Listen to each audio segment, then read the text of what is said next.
Good morning, everybody. My name is Peter Brown. I'm a landscape archaeologist and an honorary fellow in the Department of Archaeology at Durham University. I want to begin today by saying a big thank you to the organizers of the conference, especially Jocelyn and Sterren, for all their hard work and their excellent organization of what has already been a very impressive and stimulating event. Today, I'm going to present a paper that builds on an ongoing project which I co-direct with Dr. Ajab Al-Otibi, Mashael Al-Dughailbi, and Mishal Al-Khudaydi from the Heritage Commission of Saudi Arabia. Through this project, we are investigating one of the way stations on the Darb Zubayda that we've already heard a lot about both this morning and over the last 2 days. Our project focuses on the way station of al-Aqiq, which we have already conducted one field season at, and in the future we hope to construct an increasingly nuanced and detailed history of the site, exploring a variety of aspects through different methodologies. Today I'm going to draw together some of the preliminary strands that we are picking up through our project at al-Aqiq and discuss them in relation to the different kinds of interactions they relate to and how they help us to understand the site and the wider Darb Zubayda in greater detail. But first, my colleague Mashael will say a few words and introduce the Darb Zubayda. So, Mashael. Good morning, everyone. I'm Mashael Al-Dughailbi from Heritage Commission, the project manager of Darb Zubayda strategy. In this presentation, we will talk about al-Aqiq site. It's one of the most important station and main station in Darb Zubayda in Mecca region. As you know, Darb Zubayda begins from Al-Kufa to Mecca Al-Mukarrama. It's spanning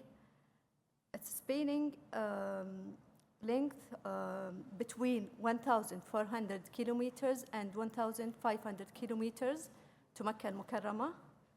Okay, thank you. Before we will present for the most important discoveries, here is a short video about Darb Zubayda produced by the Heritage Commission. Enjoy the watching.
Thank you, Mashael. So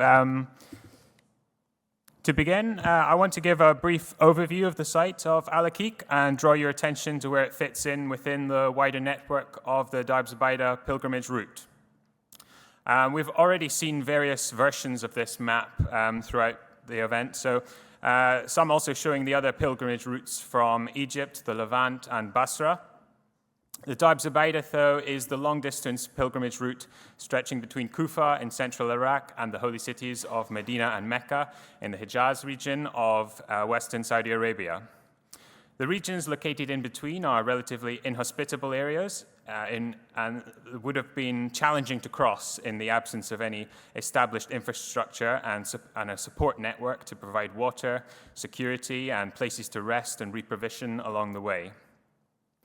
Al-Aqiq is located on the last stretch of the Darb Zubayda, close to the city of Taif and some 125 kilometers northwest of Mecca.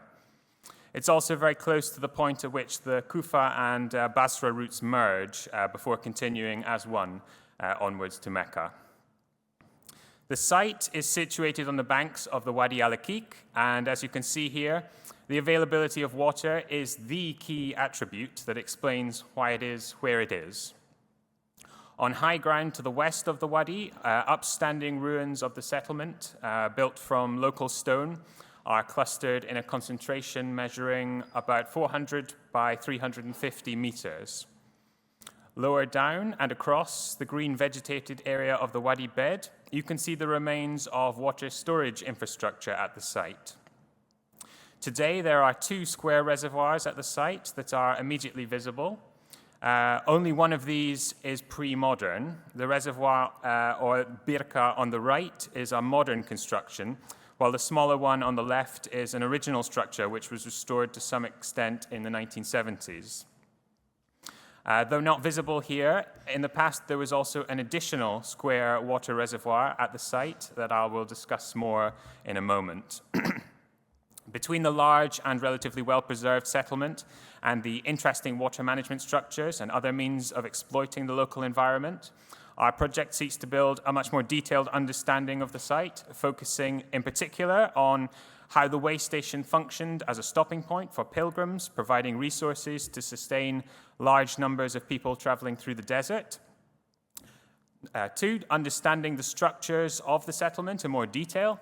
As Sterren discussed in her presentation on Thursday, there's a lot of uncertainty surrounding the function of different buildings throughout the Darb Zubayda way station settlements. Thirdly, to expand our chronological understanding of the site, particularly to explore occupation outside the main period in which the Darb Zubayda was in use during the early Abbasid period. Fourthly, one which I will particularly focus on today, reconstructing the connections and interactions that were facilitated by a way station such as al-Aqiq and the traffic passing through. We've taken some initial steps towards exploring these aspects, but we're still in the early stages of the project. So more or less everything that I'm saying today are things that we hope to build on going forward. So just to quickly summarize the work that we have done at the site so far, we've conducted a new drone survey of the site in order to construct a new archaeological map of the site and understand the surface remains 3-dimensionally. This is a rectified image of the palace or formal building at al-Aqiq of the type that Sterren discussed on Thursday.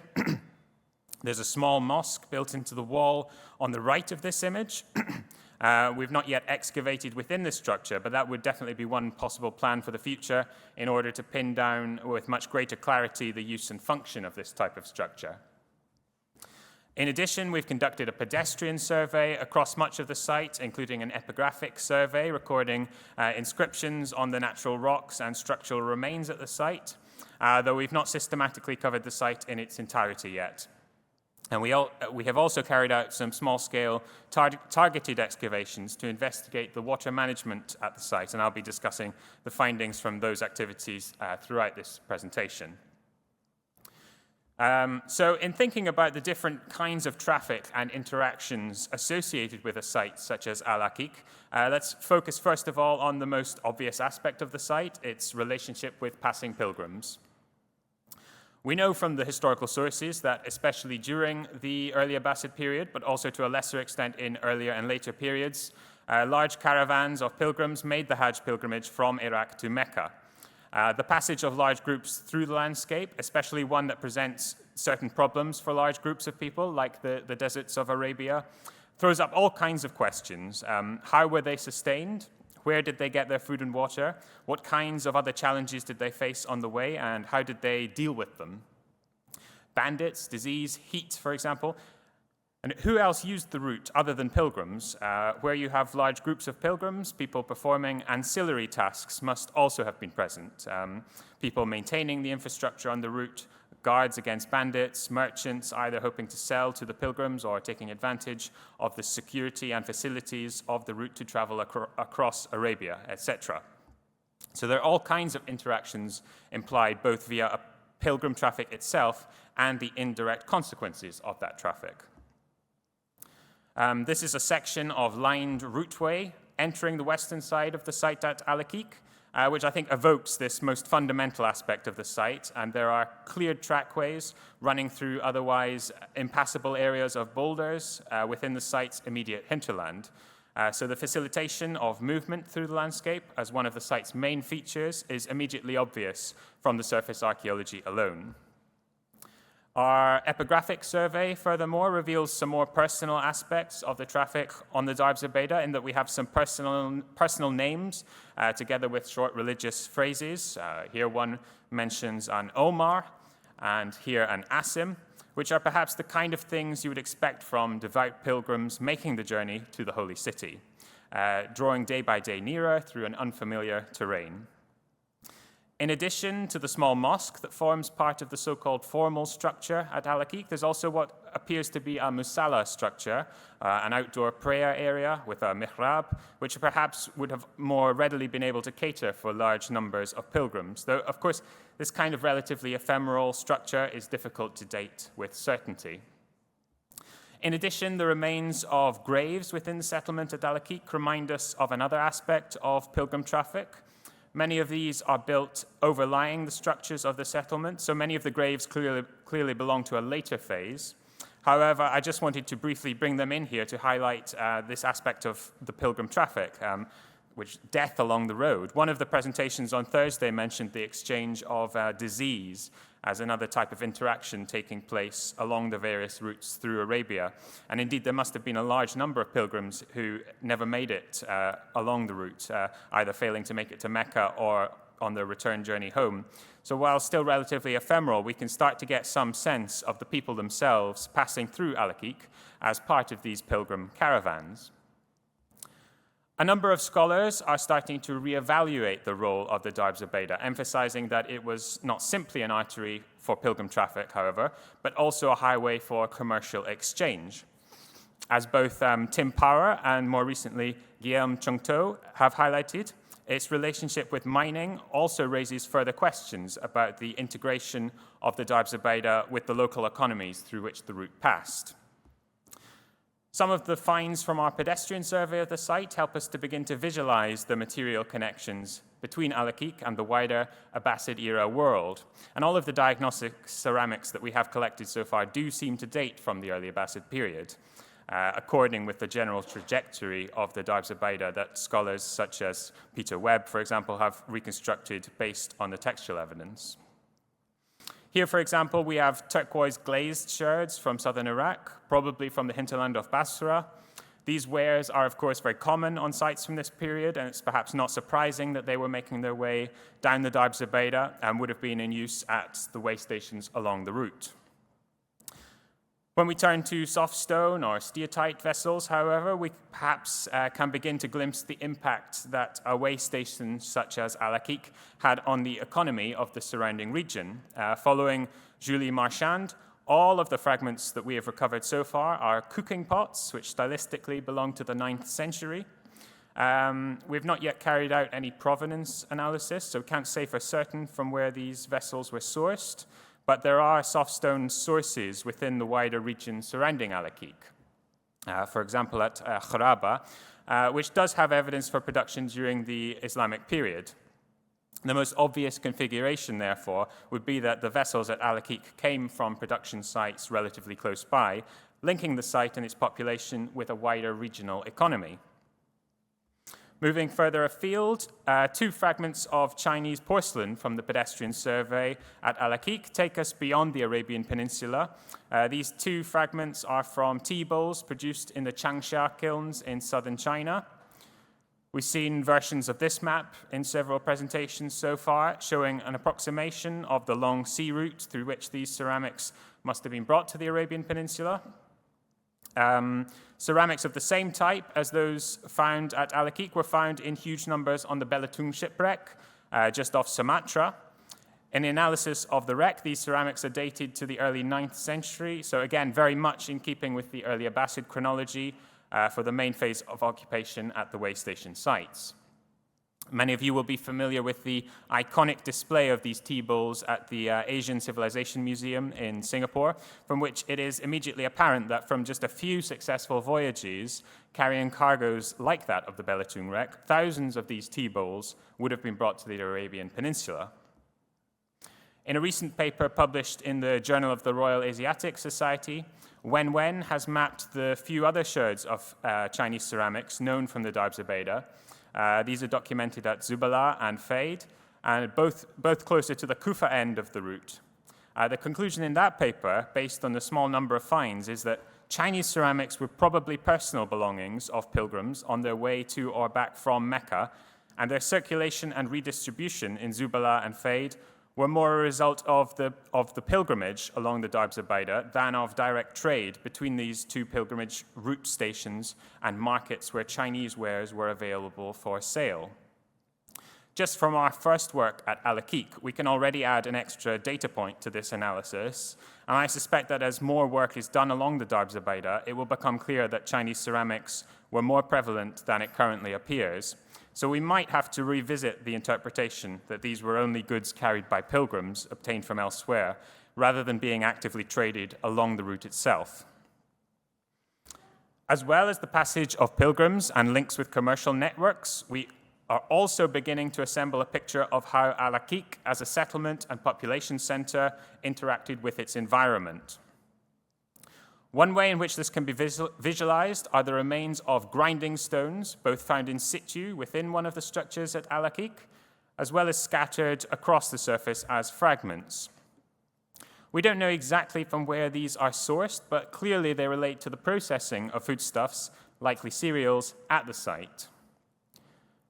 There was a question on Thursday about the extent to which the Darb Zubayda way stations reflect the relatively new discoveries at the so-called desert castles in the Levant, through which it's becoming clear that what were once thought to be isolated sites are now hubs surrounded by a more intensively exploited landscape with agricultural production and complex water management. The latter of these we certainly have at al-Aqiq, and the extent to which agriculture might have been possible within the surrounding landscape is something that requires further attention to understand. So to explore the water management at the site in a little more depth, on the southern edge of the site, we investigated the remains of a second pre-modern birka. This was already documented by the Darb Zubayda survey in the 1970s, but we were able to re-explore this birka, which, as you can see, sits within the main wadi bed, whereas the other pre-modern birka at al-Aqiq is removed a short distance from the wadi bed. It just sits outside of it. In his analysis of a limited number of birkas on the Darb Zubayda, Tony Wilkinson suggested they were usually situated just outside the main wadi channel to protect them from the most severe flows and also perhaps to minimize sedimentation. In the picture on the left, you can see the edge of the birka we investigated prior to our investigation, and on the right, a section of cleared wall, which you can also see from above here. Importantly, this relatively good preservation is only visible, at least on the surface, on one side of the birka, whereas the other side, which sits even more within the wadi channel, was much more ruined, seemingly as a result of its exposure to water over a long period.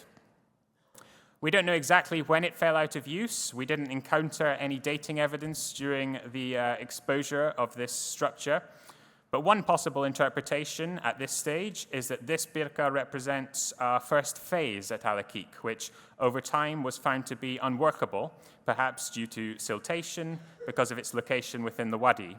And that might explain why a second birka was constructed close by, outside the main wadi bed, that was much more resilient to the forces of water flow in the wadi. Perhaps relatedly, on the north of the site, our surface survey picked up the remains of a large linear wall feature, visible as large blocks on the surface. This is how it looked when first encountered. The wall visible here measures some 65 centimeters in width, and you can see it is faced with large stones on both sides. After initial surface clearance, it became clear that this feature follows a curved alignment and appears to have a secondary phase of reinforcement on the downstream side. Here is a rectified image from above, which clearly shows the curve as well as the reinforcement built against the top edge of the wall in this image. As with the birka, we did not recover any dating evidence during this limited exposure to understand the structure, but at this stage, several possible interpretations can be envisaged. Conceivably, this could be some sort of terrace wall, which may have also been intended to hold back water and let it sink into the ground behind to promote plant growth. Accordingly, that would be part of an agricultural system to harness the resources available in the site's surroundings. On the other hand, if the strength of the wadi flow was considered problematic, as might have been the case if the birka I just discussed was suffering damage, perhaps measures might have been taken to try and control this flow through the construction of a dam to regulate flow. To some extent, these two scenarios are not mutually exclusive, but we certainly need to do more detailed work on this feature and the wider hydraulic landscape of al-Aqiq to pin down with more certainty how this feature functioned and its wider relationship with the site. Here I thought it was interesting to highlight that in the case of the construction of Al-Mutassim's new capital at Samarra, we know from the account of Al-Yaqubi that experts in hydraulic engineering and water management were brought in to help find water sources and construct the infrastructure required to supply a large and densely clustered urban population. It seems unlikely that such measures were unique to Samarra, and other projects sponsored by the caliphs, such as the phases of Abbasid investment along the Darb Zubayda, were quite likely undertaken in a comparable way. Experts brought into an unfamiliar environment might have made errors that were not immediately apparent to them, like locating a birka within a wadi bed that proved ultimately unsuitable. That's just my idea at the moment, but hopefully one that we can flesh out through further analysis of the hydraulic infrastructure at the site. I'm now going to draw things together and bring this presentation to a close. I hope I've demonstrated that at a way station like Al-Aqiq, interactions were operating on many different levels. While the pilgrim traffic passing through was undoubtedly important and might have provided the primary impetus to develop the route in the early Abbasid period, the Darb Zubayda and the way stations located along its length tied into many other networks stretching from the immediate hinterland of the way stations, from where everyday objects like soft stone cooking vessels were sourced, to the kilns of southern China, from where flows of more exotic material culture emanated. At just a single way station, such as Al-Aqiq, we can see not just flows of people, but also flows of material culture, flows of resources, and perhaps flows of expertise through the construction and adjustment of the water management infrastructure. We're still at an early stage with this project, and I'm certain that future work will reveal both much more detail about these webs of interaction within which Al-Aqiq was situated, but also linkages and connections with other sites, regions, and arenas of human activity. So with that, I want to say merci, shukran, and thank you for listening. Both myself and Mashael are happy to try and answer any questions that you may have about our project at Al-Aqiq. So thank you very much.